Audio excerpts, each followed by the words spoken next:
दुनिया में विज्ञान कितनी भी तरक्की कर ले मगर अभी तक यह पता नहीं लगा पाया है कि इस संसार को किसने बनाया है और संसार में मनुष्य की उत्पत्ति किस प्रकार से हुई है। यह सवाल कई बार हमारे मन में आता है मगर इसका उत्तर हमें कई धार्मिक पुस्तकें और विज्ञान द्वारा खोजे गए तथ्य देते तो जरूर है मगर वह आधे अधूरे होते हैं। हिंदू मान्यताओं के अनुसार हमारे संसार को ईश्वर ने ही बनाया है मगर एक युग के विकास के बाद किसी तरह से मनुष्य जाति का जन्म हुआ और कैसे इस जाति ने धरती पर अपने रहन सहन का तरीका बनाया, यह हमारे लिए सबसे अहम सवाल है। मगर वो कौन सा इंसान था जो हमें धरती पर लेकर आया। मगर इस सवाल से भी ऊपर एक और सवाल यह भी है कि आखिरकार पहला मनुष्य कौन था, वो कहाँ से आया था और उसे बनाने वाला यानी उसका रचिता कौन था। उसका संसार में आना और किस समय पर आना, यह सभी कुछ ऐसे सवाल है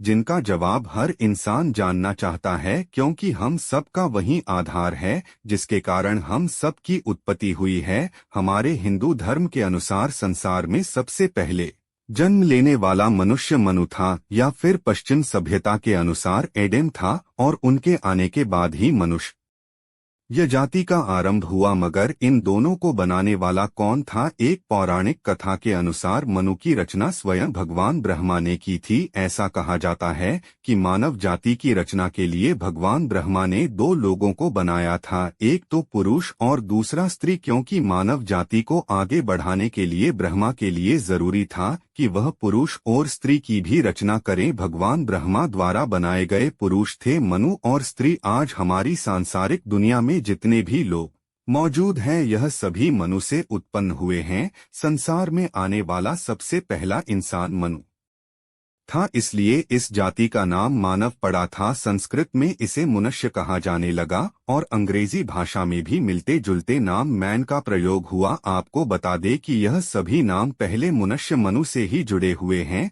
पुराणों में दर्ज एक कथा के अनुसार एक समय था जब भगवान ब्रह्मा देवों और असुरों तथा पत्रियों का निर्माण करने के काफी शक्तिहीन महसूस करने लगे थे। इसके आगे उन्हें समझ में नहीं आ रहा था कि अब किसकी रचना की जाए, जिसके बाद उन्होंने काफी विचार करके मन तथा मस्तिष्क को कुछ शांति हासिल हो सके उस क्षण ब्रह्मा जी अपने कुछ कार्यों में व्यस्त ही थे कि अचानक उनके अंदर एक काया उत्पन्न हुई और उनके सामने आकर खड़ी हो गई, जिसे देखने के बाद उन्हें काफी अचंभा महसूस हो रहा था कि वह कोई मामूली काया नहीं बल्कि बिल्कुल उनके ही जैसे दिखाई देने वाली थी। उस परछाई को देखकर कुछ देर तक तो भगवान ब्रह्मा समझ नहीं सके कि उनके साथ आखिरकार हुआ क्या है। आपको बता दें कि यही मानव संसार का पहला मनुष्य था जिसे स्वयंभू मनुष्य के नाम से जाना जाता है। अब इसके बाद एक और सवाल मन में आता है कि यदि हिंदू मान्यताओं के अनुसार मनु पहला मनुष्य था तो पश्चिमी सभ्यता के अनुसार पहला मानव कौन था। अगर हम बाइबल की बात करें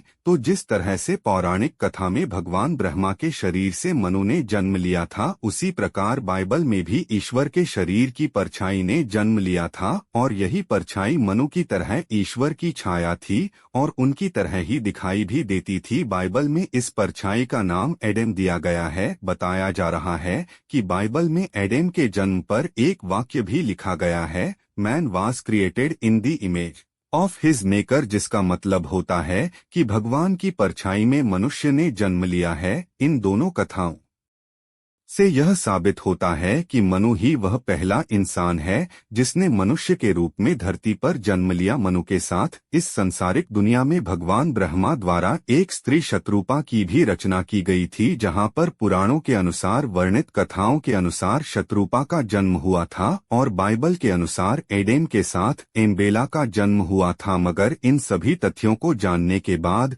यह साबित होता है कि हिंदू इतिहास तथा पश्चिमी सभ्यता की बातें काफी हद तक समान है, मगर इसके बावजूद भी दोनों सभ्यताओं में काफी भिन्नता है। बाइबल में लिखी गई कहानी के अनुसार एडेम का निर्माण खुद ईश्वर ने किया था, मगर दूसरी ओर मनु तो स्वयं भगवान ब्रह्मा के शरीर से काया बनकर बाहर आए थे। दूसरी ओर मनुष्य का पहला स्त्री रूप बाइबल के अनुसार मनु की पसली से बनाया गया था, मगर पुराणों के अनुसार शत्रुपा का जन्म भी भगवान ब्रह्मा की निकली काया से ही हुआ था। पुराण के अनुसार मनु तथा शत्रुपा के जन्म के बाद भगवान ब्रह्मा द्वारा उन्हें धरती पर मानवीय संसार को स्थापित करने का आदेश दिया गया था। ठीक इसी तरह बाइबल में भी इस तरह की घटना का वर्णन है। इसके साथ ही बाइबल में एडेम के बिना किसी गए द्वारा इस संसार में आने की बात पुराण के तथ्य से मिलती है।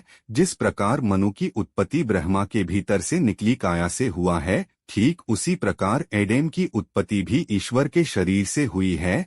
हिंदू पुराण के अनुसार बताया गया है कि केवल एक ही नहीं बल्कि एक से भी ज्यादा मनु ने जन्म लिया था। यदि पुराण में दर्ज आंकड़े यह बताते हैं कि उस समय एक नहीं 10 मनु ने जन्म लिया था, तो आपको ये जानकारी कैसी लगी? अगर आपको यह जानकारी अच्छी लगी हो तो हमारी वीडियो को लाइक, कमेंट, शेयर जरूर करें और हमारे चैनल को सब्सक्राइब जरूर करें।